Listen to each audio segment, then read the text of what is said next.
Hey everybody, wild race. Chicago Street Course delivers yet again. SVG wins on Saturday. He is a cheat code when it comes to road racing. A lot of stuff to break down right here on Stacking Pennies. Buckle up, it's going to be a wild ride.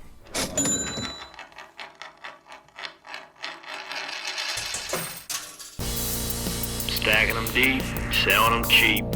It tastes like gasoline, rubber, and victory. We're just out here stacking pennies. Hey guys, it's Stacking Pennies. LaJoie here alongside Ryan Flores. How's it going? It's good, man.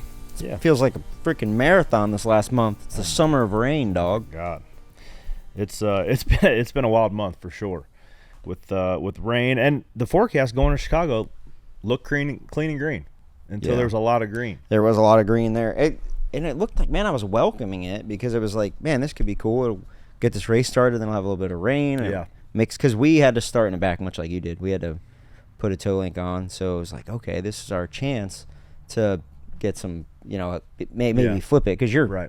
If you're starting in the back, you're boned anyway, so you welcome a little bit of chaos, so you might be able to net out. Yep. And even if you don't, you're back to where you started. Yeah. But yeah, I didn't think that it would. It just kept building, and then that first stage was crazy. Well, let's not get into too far. So let's back up. So fly there on Friday. Place looks tremendous. They were substantially further along with the track this year than last year on Friday. It was like 80% done as opposed to like 50% done on Friday for the track walk. So kudos to those guys. There was a ton of people working. Get there to the track walk, look good. That is a tough event logistically for everybody. But the move with the teams, move with NASCAR and all the media and everybody that pulls the ropes to make that event happen, it really is cool as hell. Besides the competition and a little bit of all the variables that happen on Sunday, the event, like we said last year, makes the sport look really cool. And there was a ton of fans at that Chainsmokers concert with the, I guess you'd call it, some elongated driver intros. Dude, some of you guys look like duds walking out there. Hi. Like, you're on stage at a Chainsmokers concert trying to build new fans. And you're like, yeah. Hey. Yeah. Like, bro, did you do anything cool? No. Because you wrecked in practice. Yeah, I was so you were not. like, I'm sad. Yeah, I was big sad all day. Should have crowd surfed. I guess Chase Briscoe. So they gave you no direction. So you'd come out of like the little tunnel thing, and there's all these people, and there's dancers, and there's freaking the drum line going on. And you're like, where do I go? And then everybody that makes sense, because watching you don't know where was going the wrong way. Yeah. You're like, which way do I go? Yeah, there was no direction. You just like get up there, and then you just kind of figure it out. I guess Chase Briscoe like walked down to the crowd on accident. Like he just thought there was like he's like high-fiving people. And man of the people, Chase Briscoe is. But did anybody do anything cool? You couldn't really see. You couldn't see what the guy in front of you did. You can't see once you went off to the side. You don't know what the guy behind you did. But the stage was massive. Music was cool. The dancers were dancing for like 45 minutes. They had to be tired as hell, but those were the MVPs for sure. Yeah, the mascots are in there sweating. But that was pretty cool. I'm glad we were able to do that. You could tell there's a lot of thought, a lot of effort put into that by the Julie Giese and her team. And it seemed like earlier in the day on Saturday, practice and qualifying, there was normal incidents you would see in Xfinity practice. The 7, Justin Allgaier poked in the fence. Alonde came in, apparently didn't. Was that a weird spot for spotters? The spotters were right there looking at him. That's tough. They were like in that corner. Yeah, it's tough. That's easy though. Like, to have a miscommunication. Yeah, radios don't work on the wrong channel. Who knows, right? Well, and you don't work together every week, so you don't know. Like, it's bad spot to be too, because that's super narrow right there. That was a tough look for them guys. Yep. So the 7 had to go back up. They scrapped and clawed. I think they ended up. Did they get banged up in the race too? I don't remember. I don't know. I didn't get to watch a lot of it because we were traveling. A couple guys got banged up in the Xfinity race. There was several go-homers in that one. Several guys missing the race, but it was good to see Shane and Larson. That was a duel. Buddy. We went to those guys were freaking racing. I feel like I learned a little bit about Shane this week when we went to the go-kart track with you guys. Yeah. Because he's all for just having a go. Like, you guys were getting after it on the go-karts, just going back and forth. Yeah. We went and ran shifter karts on Thursday? Yeah. What, 4th of July? Mm-hmm. That might be the hardest thing I've driven. A shifter kart? At least for the first time, because I was trying to get my bearings about it. Well, you're also, like, the first couple runs, even when I do it every other week or so, and the first run or so, you get a little bit of arm pump because you're, like, trying to manhandle it. Well, I was just trying to figure out what gear to get it in. Yeah. I was like, oh, okay. Oh. It's like riding a bull. It's not. The first time I got on the gas, I was like, oh, okay. Here we are. Yeah. And then I saw you guys, like, setting each other up and passing, and I'm like, yeah, I got, like, 3 weeks worth of work to get even close to thinking about that. What'd you run for a lap time? A 52. You guys were running 48. 47s. 40. Doing it. You didn't run 47. You ran 48. No, I run 47 50s. Then you tried to kill me. Throttle stuck. Yeah, well, you're pushing it down too hard. That's it. You got to be gentle on with the gas, dude. But I digress. So, yes. Shifter karts with SVG on Thursday, knocking the rust off, and then he continued that success into Saturday, whether it be the Cup car or the Xfinity car, fast in both, as we expected. But put on an absolute show in the Xfinity race. Him and Larson, one-stop strategy, drove from the back, sliced and diced through traffic, and ultimately got the dub. Yeah. But we go Saturday qualifying. You know that you have to be 100% committed. And it was weird how much faster Group 1 was. So the lap I run in Group 1 would have put a 6th in Group B. So we ran 3, and I was getting 3 or 4 tenths faster every time. You're starting to put it all together. And you talking about in practice or in qualifying? In qualifying. How many runs did you make? 1. So you say you're getting 3 or 4 tenths better every time? Yeah, laps. How many laps? I was going to run 4 laps. Oh, okay. Yeah. So the tires seem to get better? No, I just was 98% committed and just kept working your way up, right? Guys who have a little more confidence and can send it, they run the 88 teen or 20 on the first lap, and they can come in and cool it off. And I think it took a teen to make it to the final 5 in Group A. It took like a 40-something in Group B, but where do you make the most amount of time? It looks like everywhere. No, but it looks like it looked like a lot of it was gain and lost in that kind of where you go around that left-hander. So what is that? What would you call that? A little loop? Yeah, a little loop-de-loop. Well, it's 7, 8, 9, all the way to 11. Yeah, it's the right. Then it's because it's a fast section, but it's a technical section. Well, how you get into 7 kind of sets you up for the whole thing all the way down into 11, because if you get into 7 too hot and you don't get off of 7 good, then you're just 2 miles an hour, 3 miles an hour slow all the way through 8, up the hill, down the hill, and through 10. It really shows up in qualifying with the tracker. Yeah. Because like it would be like I think it got hairy because SVG was congratulating his guys and he didn't realize that Ty Gibbs was on a flyer. So they were all like, he's congratulating him, and he was within a tenth, and then he got to that, which it's got a little bit of Watkins Glen bus stop feel to it when you watch it. Yeah. But you could see if he overcooked or he lost like 4 tenths through there. I don't know Who if did? Ty. Oh, he did. I don't know if he missed it on entry or just in didn't the roll Xfinity enough race? speed. No, in Cup qualifying. Okay. Yeah, in the final round of Cup qualifying. Well, who was on the pole? Oh, it was Xfinity qualifying. Yeah. Yeah, my bad. Yeah. Because wasn't Tyrone on the pole? Yeah, it was Xfinity qualifying. Okay.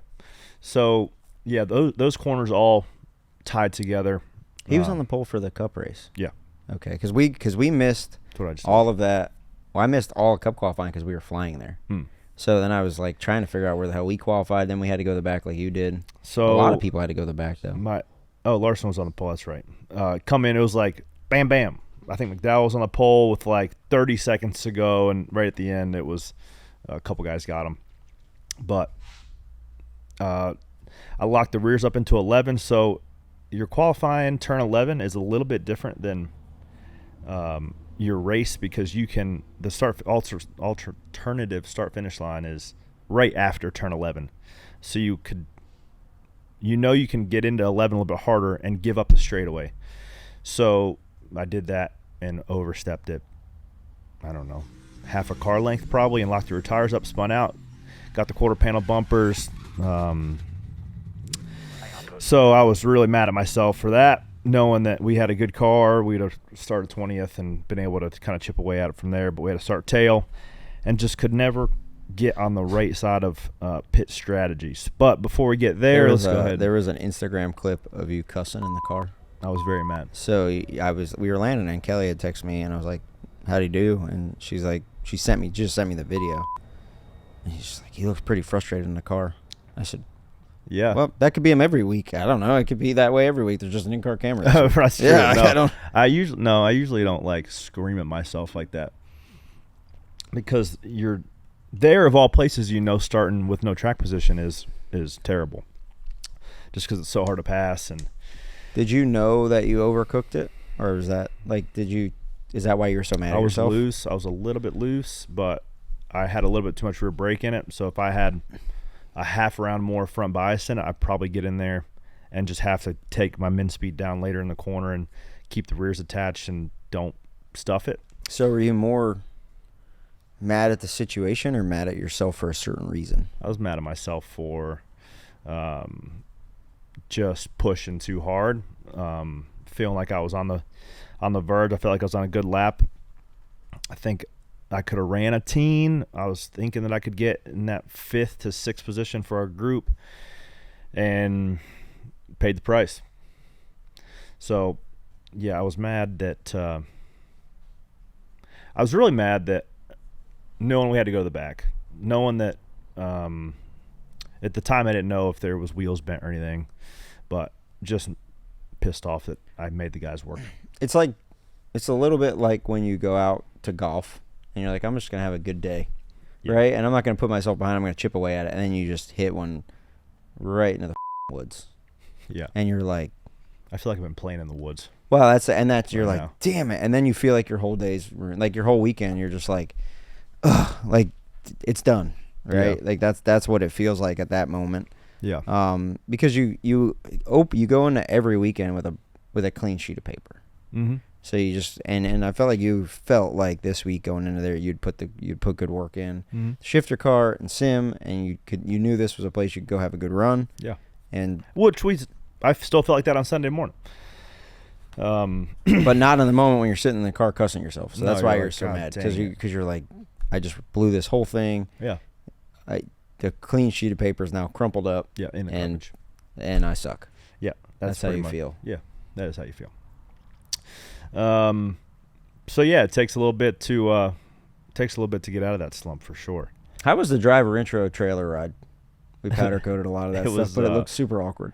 It felt like you were like I think it was like a F1 vibe. You know how they just pile all the drivers in there. I feel like they should put some hay bales in there and give us a hay bale ride, like we're at the fair. I saw I think the guy that wears his emotion on his face more than anybody is Joey Logano. Yeah. And I saw you could tell he was standing up there when he came by, and he was just like, this is awkward. It was awkward. None of you the more that you guys race these cup cars, this next gen car, the more everybody hates each other. Yeah. Well, you race everybody. You race everybody like it's the last lap. Every lap. No matter if it's for third or if it's for 33rd, you have to put guys in bad spots and take leverage at all times because it's very hard to pass. I noticed that when the 5 car got to before the 5 car all got into the fence, he got to the 54, and it was middle of the race, and he had got a couple runs on him, and Ty just used them up, blocking him. Yeah. And it's like if you can fend the guy off for 2 or 3 laps, then you stretch him. Then you just gap yourself, and then it equalizes. But that was never, ever, ever the case before in Cup racing. No, because the trailing guy could manipulate the car in front of you using the air, right? Or you can kind of wedge somebody up. Or if someone was better than you, forever, it was you pointed out the window, let him go, and I'll see you later in the race. That is like we've talked about it being done, but it's more done than it's ever been. Never to be seen again. By the way, yeah. There's I think one of the biggest things with these cars is to why there's a long list of things, right? There's more tire patch on the ground. There's cars are heavier. They have the same power, so the power to weight ratio is way less. But the bumpers line up square. With the previous car, the bumpers would wedge up, or no ride heights even before that was even a little bit more effective, where you can just go in there and like lift somebody's left rear tire off the ground, not wreck them, but just move them out of the way. This one, if you hit somebody, you just send the guy in front of you forward. Like, you don't get him out of shape at all. Yeah. So unless you get him kind of laterally and break his traction there, but if you hit him square in the back, you just slow your car down and slide hammer his forward. Well, that's where the Xfinity racing is so fun to watch, because they kind of do that, and you can miss it, and you can jack each other up. But and you kind of be a little bit more crafty in Xfinity. Like, everybody's like, the Xfinity racing. There's also 5 good cars. Yeah. So it's kind of easy to blow through the field. Yeah. Is there 9? There's 9 good cars. Yeah, okay. Sure. In the Cup race, everybody's the same, and you can only outperform each other. Yeah. Like, you can't manipulate it. You have to, like, and it's hard to see it unless you are a competitor. So I guess, like, that's the main focus of this show, is trying to let the fans understand the difference, instead of just looking at the eye test, which is, well, he's able to drive from back there to up there. Mm-hmm. Like, the Cup field, to pass one guy in the top 10 is so hard. Yeah. Then you add all the elements, but everybody's so close. And, like, I even talked to an old school crew chief a couple weeks ago, and he's like, wow, it's just different. You can't work on your stuff. And I'm like, yeah, but, like, if you look at it from my point of view, it's so much harder now, because you can only outperform. You can't outwork. You can't trick anybody. Everybody's working the hardest you can. Yeah, you can only show up with the same exact equipment that everybody else has and do better. Well, worse. When you say work on your stuff, right? There's the devil's in the details with this car, in terms of, I mean, we're changing 5,000s in toe shims, right? And you're moving pivots around. You move a pivot 60,000s, and you can tell a difference. Well, what I say by outwork is you can't go to Hendrick Motorsports, can't have 400 employees, and just build a better mousetrap than insert next team. Right? Or Penske. Like, the big teams would always just build a better mousetrap than each other, and they would have a better car. That's why you would see, a manufacturer or a team win the majority of the races, where now, we're creeping up on almost 16 winners again. Yeah. So it's getting tight, and that's the point of, like, I talk to a lot of old school guys, and I'm an advocate. I've done this for 20 years. I did 5 lug nuts. I did all that stuff. It's as stressful and as challenging each and every week as it's ever been to try to maximize your days, and you can't have mistakes and keep yourself in the race. Yeah. And this was no different. Then you throw in, the strategy and the rain tires and figuring that out. It was really, really a hard day.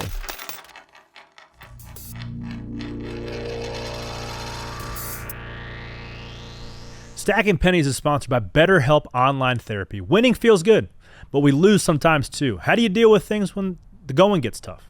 Just like a driver relies on a good pit crew and a good team, you need a support team to help you come out ahead. Talking to a therapist is a great way to navigate the twists and turns of your life when it feels like you're going in circles. Therapy can help you plan to achieve your goals and avoid hitting the wall when things get dicey. And therapy reminds you that even when life feels like a race, you're only competing with yourself.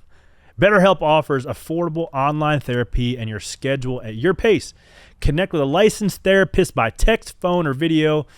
Start the process in minutes and switch therapists anytime. Life's not a race. Visualize the track ahead with BetterHelp. Visit BetterHelp.com/stackingpennies today to get 10% off your first month. That's BetterHelp, HELP.com/stackingpennies. I'm Ryan Flores. Join Kim Kuhn and myself each and every week right here at Around the Track. Whether you are going to the racetrack or watching from home, we get you ready for all things national and regional level. And we'll tell you who and what to watch for each week. Plus, we get you ready for the weekend at the racetrack, and Erica will help you place your bets to win some easy money. Be sure to check out Around the Track every Wednesday on NASCAR's YouTube channel. As we take a lap to recap the latest NASCAR action, here's a reminder that the sun's rays can put you in the hot seat.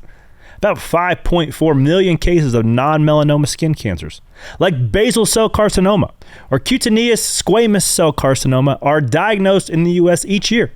And approximately 90% of cases are associated with the UV radiation from the sun. If left undetected, these cancers can spread or advance locally and become more challenging to treat.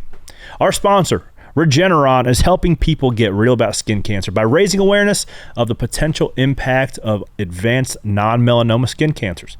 Visit letsgetrealaboutskincancer.com to learn more and take a pledge to see a dermatologist for an annual skin check.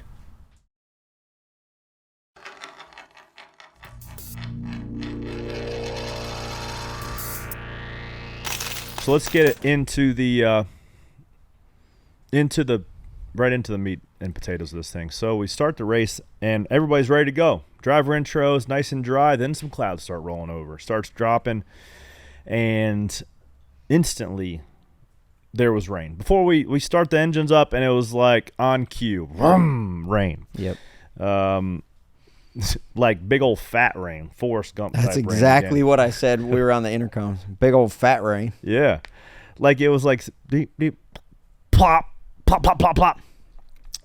So naturally NASCAR allows us to put wets on to start, or you could have make a lap and they give you one opportunity after one lap of looking at it if you wanted to put on dries. And it seemed like Penske went and stayed on wets. There was probably, I don't know, let's just say 12 cars. None of us had track position in Penske. Like Right. the Penske cars, we qualified 17th. I think we were the best qualifying car, but we had to go to the back because we been a tolling qualifying. Yep. So it was like, okay, it looks like there's more weather coming. Yeah.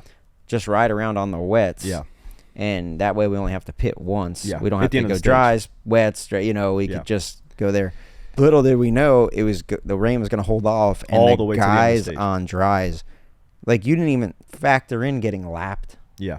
But that's what we see here when SVG takes the lead from Because Ty is they're lapping Joey. Yeah. Because the dries ended up being 4 or 5 seconds faster. So at this point in time, we started on wets, drove, I don't know where we were in position-wise, but we passed the cars. I was feeling good. And it got to be a dry line. And I was like, I feel like I can stay on the lead lap if we put dries on here. So we come down, put dries on, and me and the 3 are scooting. Making lap time, and in my ear, the 16's coming, right? Because we're on dries catching guys on wets that are just slow. And you catch them in the wrong section, and it could cost you 4 or 5 So seconds. wets are just wore out. And they're hot, and you can't get in the brake zone, and you can't get off the corner.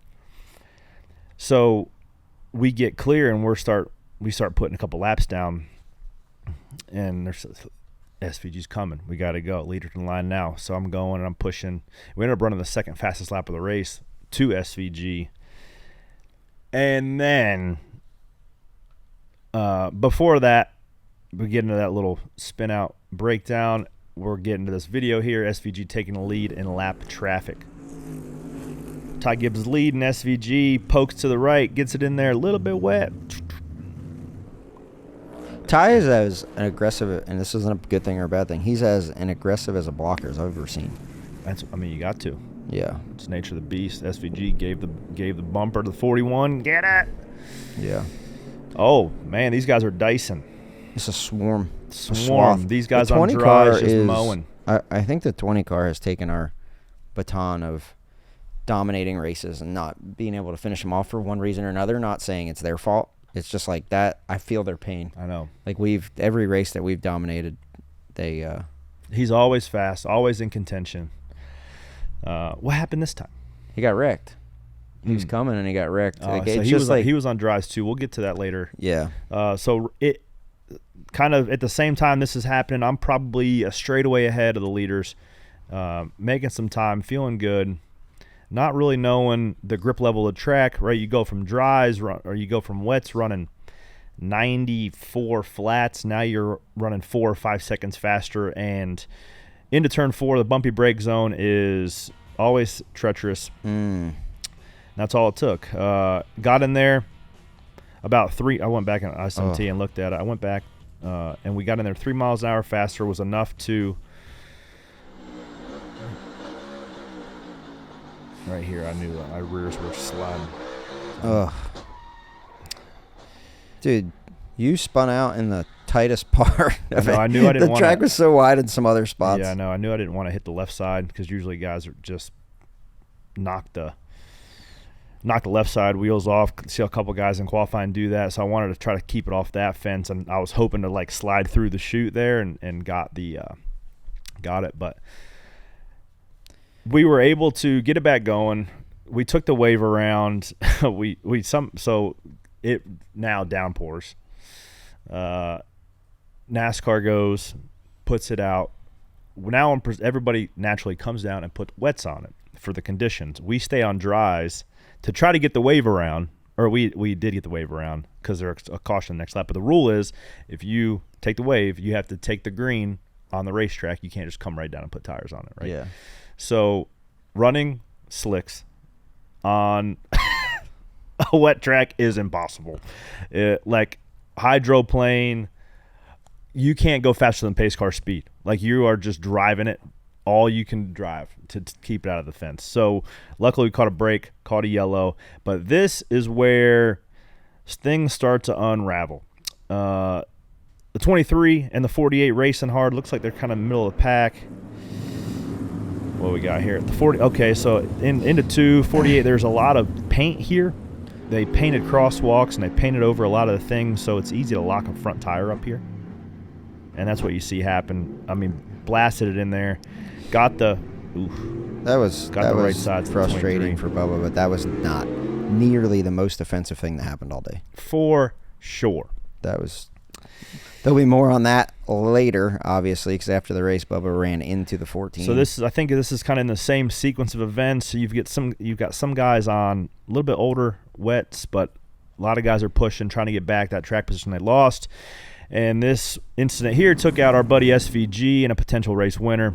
14 coming here hot.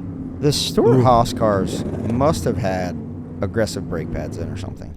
Because they all in the them. rain, there was more of them stuck in the tire barriers than anybody else. The 4 car, the 14, the 41, 10, but the 4 and the 14, I would.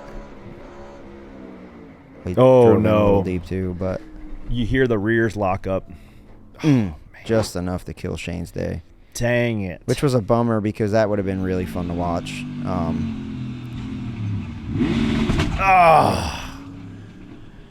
Watching on YouTube on the in-car camera, the 16, you can hear it just hit. And the thing about the wet weather tires is you have to be so much smooth. You have to be smooth with dries, but you can really be aggressive with your decels and your brake application. But when you are on the wets, you have to be so particular about keeping the tire attached. As soon as you break attachment, whether it's not enough space in between throttle lift and brake application, if you go too quick and you lock the rears up, you can't get it back. I was right behind the 41. He locked the rears up and freaking plugs it. I think that's the same thing here. You see the 5, whether this was an instance of a little bit too much initial brake pressure and it locks the rears up, but you just can't. It's impossible to get it back. And you are a passenger at that point in time. So it's like he just missed the brake zone a little bit. I'm telling you, you can go to your same point, and if you use 25% more or 25 pounds more brake pressure, it's enough to brake traction. We're listening here in the in-car. Oh, that's all it is. That's all she wrote. Oh. Dang. Oh, my goodness. Oof. Yeah, you hear that little that's rear lock, and that's the. It made me think of Larson at Indy that time when he dang augered in there because it was. I thought he might have been getting frustrated with the 54 because of the way the 54 blocked him before this. So I thought that he maybe made a desperation move, and then when they went back to it, I was like, oh my goodness. But yeah, I mean, the margin for error was, as we saw any street course, it was 0. But then you add in the water, add in some rain tires and some different strategies, it became non-existent. And which was a bummer because that's two of your guys that are the biggest headlines that we know, from the day before that are going to put on a really good race. Yep, Is SVG the 5 and the 5. 16. So I was like, damn it. Okay, two of our heavy hitters are done. Then, the 54, the 20 then became the clear favorite. Yeah. And it was the Toyotas, the 54, the 45, the 20 that seemed to be the best. Then we get more rain. Yeah. Too much rain to run. It Yep. became like a Coda situation. Which was it? Too much rain to run? Yeah. Like you couldn't even see, right? No, well, the biggest thing is the water that's running across the track. So the standing water, wet tires are not, you're going to hydroplane. Man, I'm going to put myself out there a little bit, but this race, with the time constraints that we're under and not being able to run the next day, needs to start earlier in the day. For sure. If there's ever one race where it's like, hey, let's start we at got to 1. start at noon or 1 o'clock, like you have to build yourself a window to be able to finish because we haven't finished this race yet. No. So that's one. Like I understand. I think it could be TV longer. I think that. There was guys. If we're going to go dry, we're going to go one stop. Yeah, you could one stop it, but Yeah. that because we made it shorter because of the time window, Right. and it's like, hey, man, Let's move it to noon. there's ever a situation where we need to get something started. Yeah. I mean, move the noon and have concerts all night. Yeah, That'd be fine. sure. It was so like the city was buzzing, dude. I walked around in the morning and just saw I saw a family they had shirts made with. They took a picture with Daniel Suarez and they all had matching shirts. Yes. Like there was people that were into There's it a lot of big fans time. there. A lot of NASCAR fans for sure. So that being said, started earlier. That way you have a buffer. And a lot of times in the summer, dude, as we've seen the last 3 weeks, when it gets hot like this, there's that 4 o'clock rainstorm that rolls Yep, in. that's it. So one Toyota contender here takes himself out. 45, Tyler Reddick. Dude, this was a drop. yeah. Oh man. Well, and that was probably super frustrating for him because what happened. Now let's go back on this a little bit. Well, he didn't take himself out here, right? And just hits. No. Okay. Oh no. He took himself out because this is the last lap. Oh. So becomes a timed race. 8:20. Yeah. They're gonna be Throwing the a white flag, right?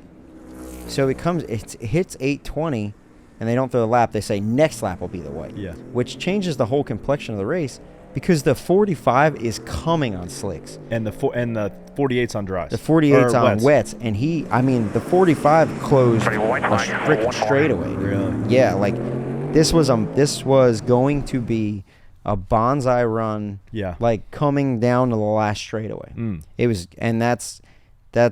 I mean, think about it. In Michael Jordan's car in Chicago, it was about to be badass. But he clips the right side here, and I mean, just cooking as hard. That was literally a mock run, as fast as hard as you can go. Yeah. Like you said, it was like a 3 second a lap delta on dries because you can see right there. There's a dry line, Distinct dry line. and that's where, dude, Tyler Reddick. But he wasn't as frustrated because he finished second. He did last week too. He wasn't as frustrated about this as he was last week in Nashville. Man, he was really tore up. Yeah. Post race with Kim in Nashville. Dang. That's got to be challenging too because you're used to it being like wet. So he gave it a little bit more. Yeah. Like he thought it was going to slide and then it caught and hooked. Right. Yeah, that's what that is. Right, because that's from the turn in a 5 all the way up out to the wall. Was a 4-tire slide all day. And he was probably in clean air for the first time on a dry line. And Yeah, and the she track's grabbed just getting more. drier every time you come by. So Right. yeah, it just grabs more and damn it, doink. Damn it. Doinked it. He doinked it. I wonder if Bowman doinked it that night because he was talking about having a night. Yeah, well, the first thing I saw this morning when I woke up on my phone was like his whole team. They took a picture together at they were 6:45 in the morning. Still going? Oh, it was light. The sun was out. Yeah, they saw first light for sure. Were they still in Chicago? No, they were. That is pool. Hey. Oh. Yeah. So Man, I broke my back, had a brain injury, and we've kind of sucked ever since. And I didn't. You start to second guess if you're ever going to get a chance to win a race again. And last one we won, we didn't really get to celebrate. We're going to drink so much damn bourbon tonight. It's going to be a bad deal. I'm probably going to wake up naked on the bathroom floor again, but that's just part of this deal sometimes. So. Yeah, some people celebrate. Some people get a little wild. Bowman will get wild. But I think there's a lot of relief out of that 48 camp too. Blake Harris, Alex Bowman they're used to having at least one notch in the win column a year from their entirety over there, and it's been tough sledding for the last 16 months or so for those guys. Well, it's been tough for Blake because Blake gets brought on. Alex picks him out. That's the guy I want, and they haven't won together yet. And Alex, like he alluded to, before he broke his back and had that concussion, he won. Like when we fired off of the next gen car, he won right away. Yeah, and he was like, okay, these guys Alex is going to be good with this car. And confidence has to be earned. And you break your back, you're out of the car, you see somebody else drive your car, see somebody else run second in your car. Yeah. Did Josh Berry run second in the 48 or the 9? The 9. Okay. Whatever. You see somebody else drive your car and do well in it, and it's like then you get back in somebody it. else drive your car regardless of where they finish sucks. Well, then you get back in it and you don't have speed, and you're like, what? So like he said, yeah, it's maybe easy my to be like, noggin's mushed up. Can I not do this? Is my career over? What am I going to do next? That's all it takes right there. A little bit of track position, a little bit of luck, cycle to the front. Now you feel like Superman again. Yep. Back on the saddle. Drink bourbon and end up naked on the floor. Wonder how it's going for him today.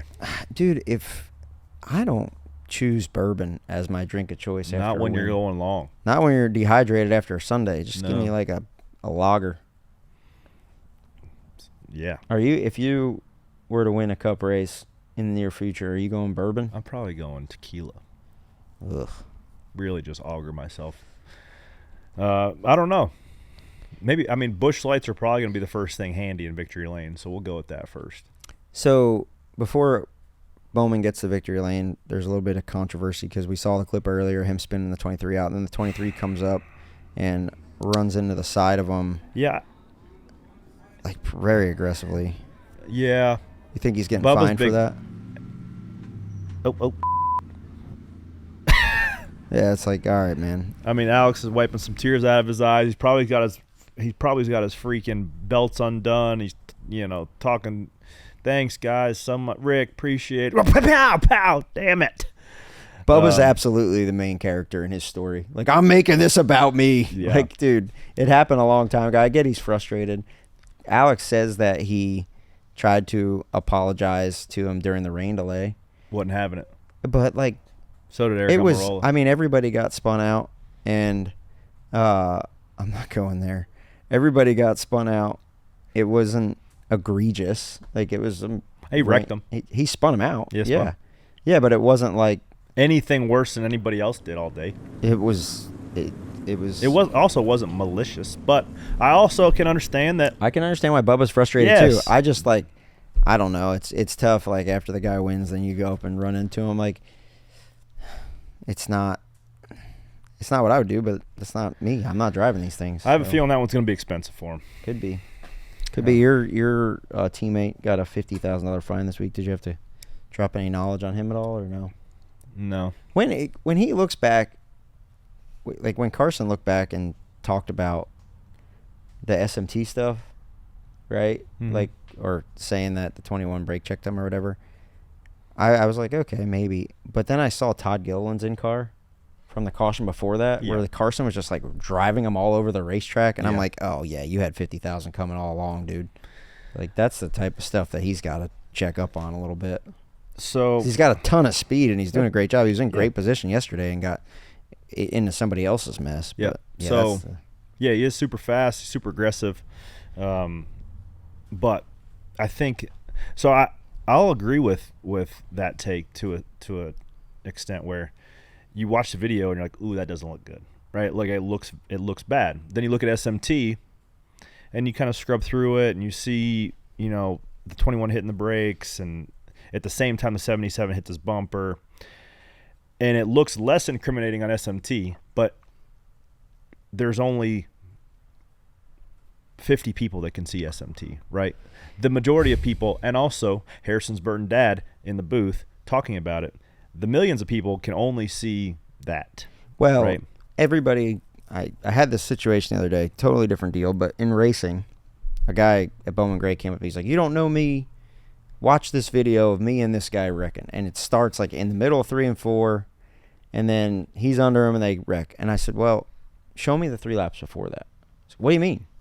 I'm like, "Well, the 3 laps before that will tell me if whoever if it was warranted getting wrecked. Because if you just show me the clip of you guys in 3 and 4 going towards the fence, okay, that's one thing. But what led up to it? And that's the point. Yeah, with Carson's deal is like, I was like, oh, okay, that's just whatever. It could have been brake check, could have been this. But then you watch him run the 38 all over the racetrack, the caution before, and you're like, dog, enough's enough, right? Yeah. Like that's where you act like a dog for long enough, you eventually get put in the doghouse, and he got that. And that's what I wonder with Bubba. Like, okay, is there more underlying circumstances that have happened with the 48 this year? Yeah, is that why he's so frustrated?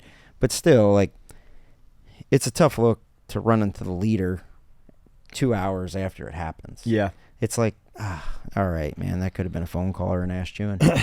But yeah, now, so I guess my point is, Bubba gets a lot of bad press, and he is pretty outspoken about how he gets bad press and that he doesn't like it, but then he doesn't really put himself in position to be successful when you run into the leader 2 hours after he spins you out. No, he's not the leader anymore, he's the winner. Or the winner, after 2 hours after he spins you out. So that's where I feel like sometimes he can help himself. That's an instance where he didn't help himself. Did not. Interested to see what's going to come about that. Now it's opened up for everybody, for us to be talking about. For sure. Right? Like, before it's the 48's the bad guy for spinning him out, and now it's like, well, now we have to sit here, and if he listened to this, he'd be pissed off we were talking about it, but now we have to talk about it. Yeah. Because it's a big storyline where it didn't have to be. Yeah. So that's the point, I think, that is trying to be made by people a lot of times with Darrell, is like, hey, man, I get that you get bad press, but don't do that. That could have been a phone call. Yeah. Or just after the race. Hem him up. Yo. Yeah. I don't know. So, yeah. 80 race winless streak from Alex Bowman snapped. Last win was 2022 at Las Vegas, so I'm sure he's happy to get that monkey off his back. What else we got?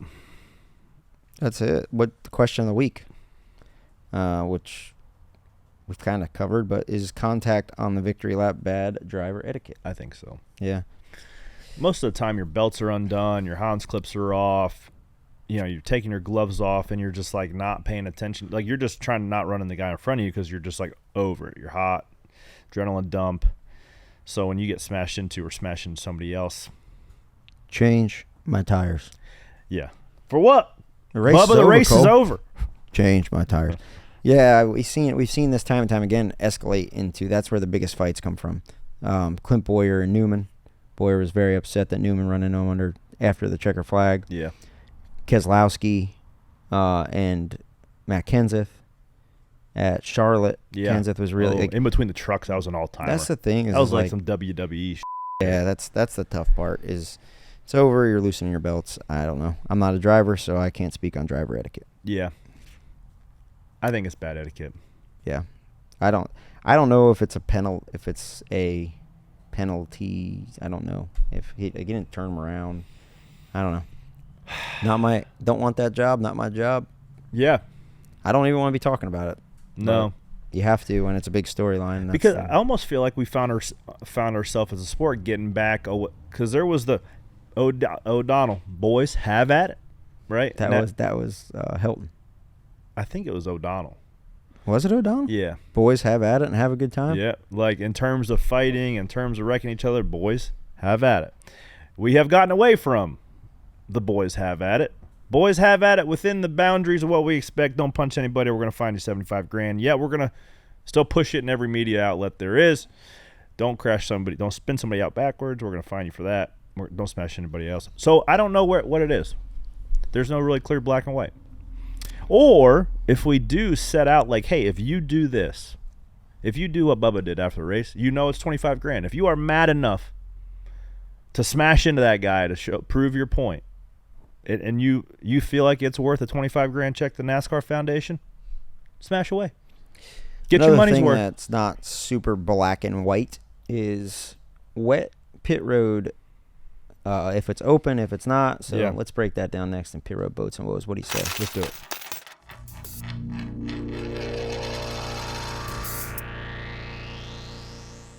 I'm Steve Letarte. Join myself and Todd Gordon each week on NASCAR Inside the Race, presented by Consumer Cellular. We will break down exactly how the race was won, plus we'll dive into the data and go in depth on penalties, race strategies, point standings, and rules changes. And we have all kinds of fun tools to show off to provide all the minute details. Catch NASCAR Inside the Race each Tuesday on NASCAR's YouTube channel.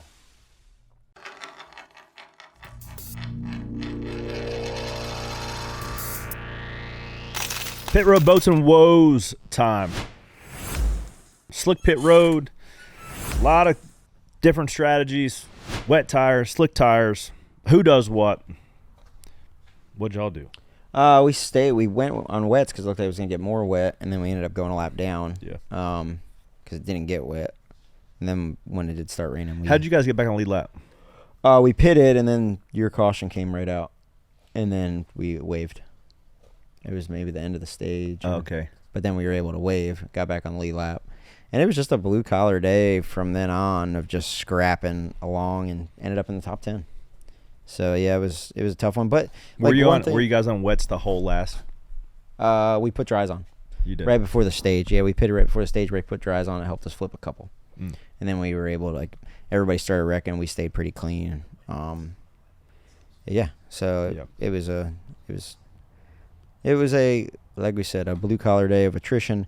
But the one thing that I think the big question is, and even Bob Poggers texted me about this a couple weeks ago, is what's the difference between being a live pit road under wet conditions at a road course or at Loudon where we couldn't? And the answer is there's really is no difference. Yeah. Pit road speed at road course is a little slower. It's like 30 miles an hour. 35.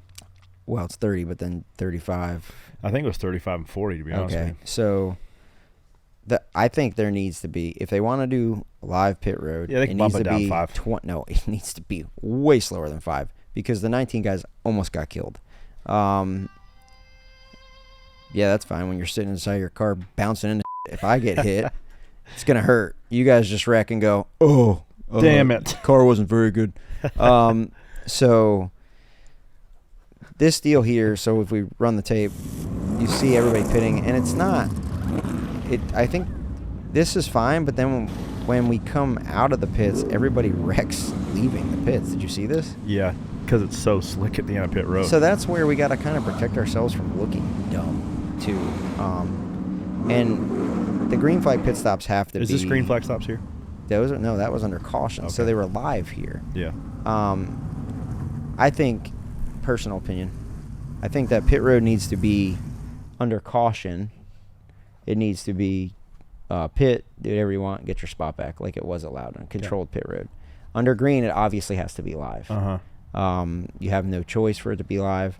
If it's wet conditions, maybe pit road speed is, I don't know if you can even do that 10 miles an hour slower or how you calculate that. You just have a different page on your dash. It'd be pretty challenging though because you wouldn't really be able to check it because rolling pit road on wets is different than rolling pit road on dries. I don't know how we do that, but I would say that would be the best way because under green it has to be live. Yeah. You have no choice, but it also gets crowded under green. Like we came around the 33 under green because at the end of the stage everybody's going to pit with that 2 to go, 3 to go window, so it gets crowded as well.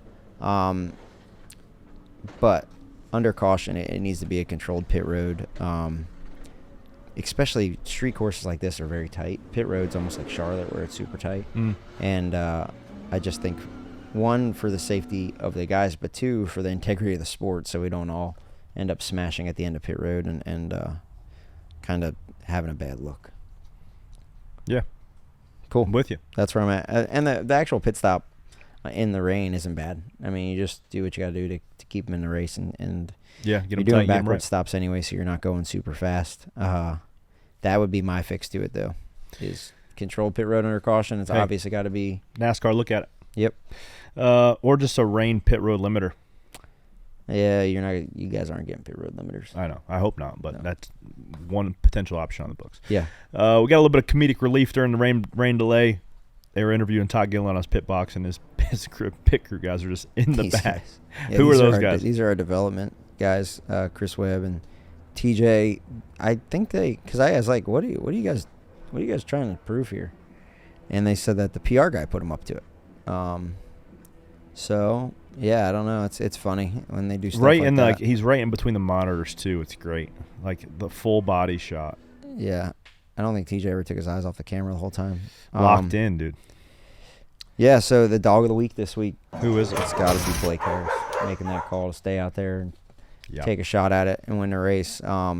They punched their ticket into the playoffs, and man, like I said, I think there's been a lot of talk, a lot of chatter, and you know it well. I mean, there's chatter about you every week too, especially when it's not going well. Is Alex Bowman going to be out? Is he going to lose his ride? Does he deserve to be there? Who are they going to put in there? Where's Noah Gragson going? There's a lot of that noise all the time, and it eventually gets back to you. And back to him, or back to any driver that's in that situation. And for them to win, I mean, when you're at Hendrick Motorsports, you are expected to win. I think Jeff Gordon said that in an interview, and that's exactly what they did. It's hard to get the first one back. Like he said, you know, when you're in a rut, dude, anybody can be dominant, like Max Verstappen type dominant. Not anybody, but it's when you go to the track and you're dominant and you have the best car and you lead every lap. Yeah. It's almost easier than making chicken soup out of chicken shit. Yeah. Like when you go there and you're terrible and you're not running good. Yeah. And things aren't going your way and you scrap and claw, that's when you find out what you're made of. And that's when you have to rebuild a winning culture. For sure. 48 team has done that. They've gotten back to victory lane. Blake Harris knows how to win. He was a big part of this. He was the car chief on that 78 Furniture Row team when they won. There's a lot of guys like him and Ryan Briganti on the 38. Now the 38's doing much better. Yep. Those guys that kind of graduated from that. Who is that? Copernicus. Copernicus. Yeah. We used to have a tire carrier that would make the 78 super villain names. I think Cole's name was Copernicus. He was like just a Canadian villain. That guy. He still is. Come in. Took his ball and went home. He did. And crushed now it, dude. Own a ski resort. Champion of the sport. Bye. But there's a lot of guys that, like those two guys that graduated from that are doing great crew chiefing now. Yeah. And, yeah, man. It's some apprentices. It's a lot of work. It's a lot of work to be a crew chief at this level and to win at this level. It's really hard. So good for those guys. It was they made the best out of a weird situation. And that's the thing with a race like that, dude. Yeah. Someone's, no matter how jacked up it is, somebody's gonna figure out how to win. Yep. And that's what they did. That's right. And it creates opportunity, and they took the most of the opportunity. So good for those guys. Blake Harris, dog of the week. Dog of the week. Congrats. Moving on, got some questions, some Penny for your thoughts questions. Fire them away. We got first one. Favorite road course. Just quick. Sonoma's pretty fun. Chicago's interesting in its own way. Got to pick one. 3, 2, Sonoma. 1. Sonoma. The hardest part about the road course is the second part of that question. Being fast and not making mistakes.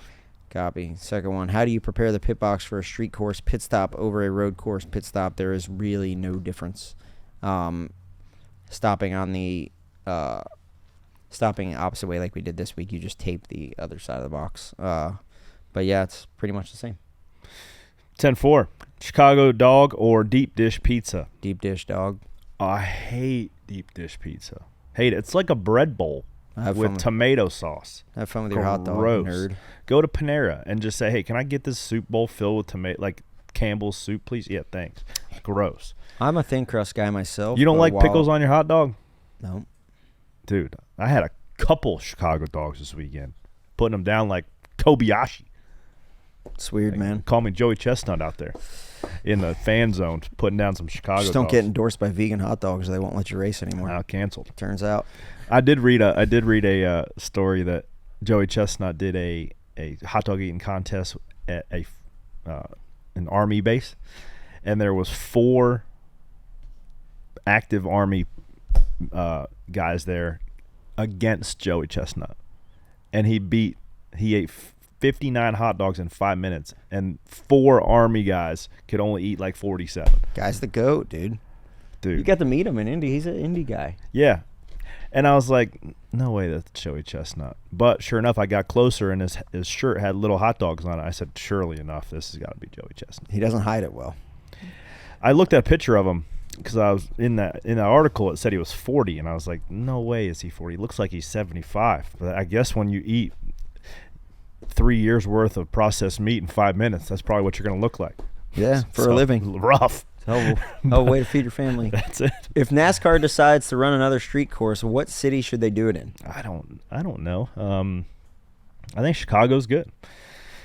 Chicago's a good spot for it. I think the track is racy. I think now that NASCAR is ironing out some of the logistics with the bridges and the crossovers and they just need some good weather and have a little bit of luck with that and move the start time up a couple hours, and we might be able to get it. But if we weren't going back to Chicago, I think that, I feel the Pacific Northwest is probably a little bit untapped market. Speaking of weather. Yeah, I know. Yeah. And also, Denver is another one that, people keep asking for as well. Denver, huh? Yeah. Okay, cool. So those would be the two. Do you use LaJoie seats in the Cup cars? Are they all a spec seat? Yeah, I'm the lone survivor, I believe, in the Cup Series that runs one of my dad's seats. As you saw in the in-car camera yesterday. Nice. Powder coated by floor coating. Yeah, white. Yep. You have any penny stockers of the week this week? Yeah. Met a fella, Ben from Topeka, Kansas. So anytime I hear people driving far, I definitely have to give those guys a shout out, wearing the Corley Joy Bald Eagle t-shirt. Caught my eye on the other side of the fence. So we chopped it up for a couple minutes. I don't know how far the drive from Topeka, Kansas is to Chicago, Illinois, but worthy enough to be the penny stacker. Did you guys land in Gary, Indiana? Yeah. Did you get bussed in? Yeah. Yeah, so do we. I didn't realize how close all that stuff is when you start looking at that. Like, I'm not very good with the geography of that land, but yeah, there's a lot of Indiana. And everything's just a bus drive away. That's it. Yep. So Ben from Topeka, Kansas. A lot Congrats, of SVG Ben. fans over there in Chicago, though. I will notice that. I don't know if you saw that or not. But Rightfully so, because that guy puts on the show. Big following. That's why it was such a bummer when he got wrecked. But Lewis Hamilton, speaking of popular guys, he got a win this weekend. That was exciting. Shout out to Joey Hand. He's a good guy, good road racer. Leading there late. Doesn't surprise me. Finished fourth. He was able to get those wets home. Put that thing in tech, buddy. Stage 60. Yep. Top 5 finish for Joey Hand. Todd Gilliland, 7th. Kyle Busch gets back in the top 10. Yeah, he was 9th place finish. So good for those guys. I saw there was an electric car this weekend. That thing looks kind of mean. Yeah. Man, all right. So it's funny. Let's run this tape. I will say that there aren't very many hills that I'm... Oh, boy. That thing takes C batteries? What's that thing take? Double A's. What's your take on... Is it 4-wheel drive? Yeah. It is. All-wheel drive. Wow. That thing gets up and scoots. I'm curious what the total weight of that unit is, because it looks like a beast. Because the Cup cars right now are tanks. I think they're 3,600 pounds. So that's a Cup car, taller, naturally heavier body, and I don't know, a bunch of batteries. Comments on that? No. Oh my god. People don't like EVs. People just like R.I.P. NASCAR. It's like, dude. Okay. Don't want to be a NASCAR homer here, but I will tell you that NASCAR has to do what the OEMs want. This is an OEM TV driven sport. The OEMs are building, and the OEMs have to do what the government wants. And there was a big green push several years ago that they have now throttled back on. Yes, but there was the narrative 2 years ago was like, if you're not driving an electric vehicle, gas is going to be $10 a gallon. Everybody just loves hammering. Like, don't get me wrong, I'm all about being critical of a sanctioning body, whatever. But everybody just loves hammering NASCAR. But God forbid you say one thing about a Spotter's Cool shirt, and they're just going to tweet you all week long about how you're insensitive. Well, it's the people that are sitting around, and back to the EV, it weighs 4,000 pounds, so 400 pounds heavier than the... No, that's not too bad. Cup car currently? No. Curious to see what the projection or the trajectory of that thing goes. Maybe some exhibition races, 5 or 6 cars, who knows? Pastrana's got... Is that whole series EV? Yeah. Man, they're jumping them heavy-ass cars. That's impressive.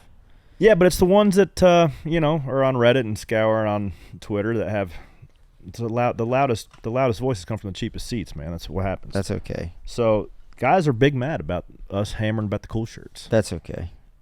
Like I said, you can be mad about the cool shirt all you want. Talk to me about hydration, fitness, and nutrition. Yeah, that's it. And we'll go to cool shirts. But and the funny part was I was walking with one of the spotters this week, and we were all talking, and they were talking about teams saving money and how spending. I said that's what happens when we save money. Then we buy spotters cool shirts. Yeah, we got to figure out something else to spend So look, man.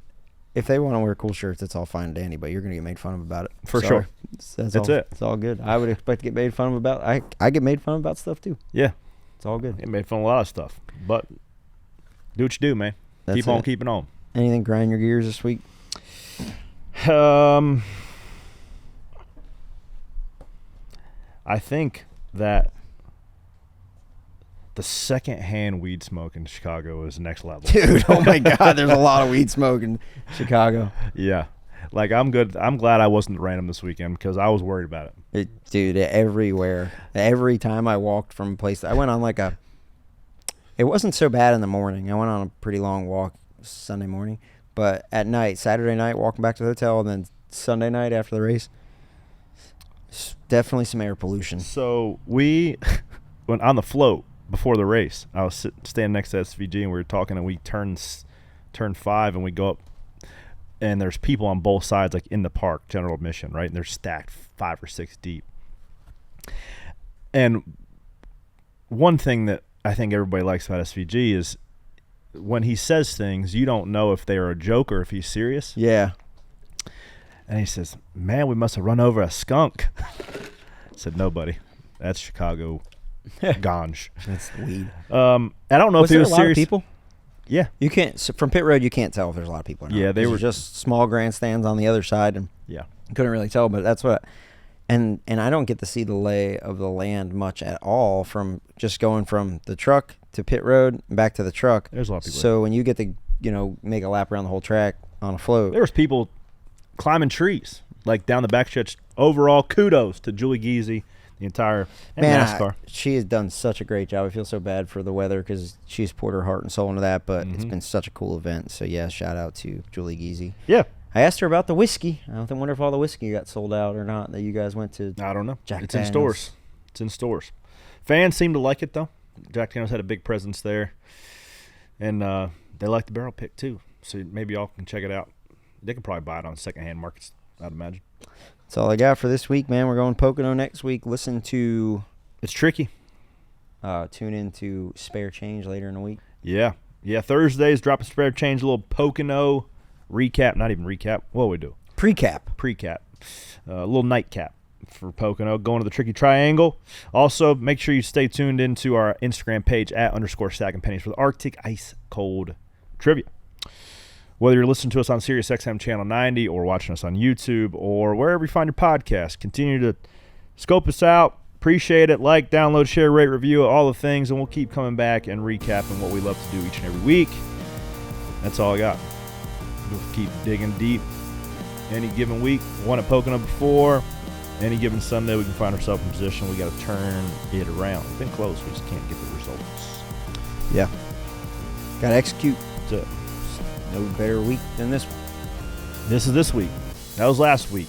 Pocono. This Sunday, 2:30 on USA. Be there or be square. Goodbye.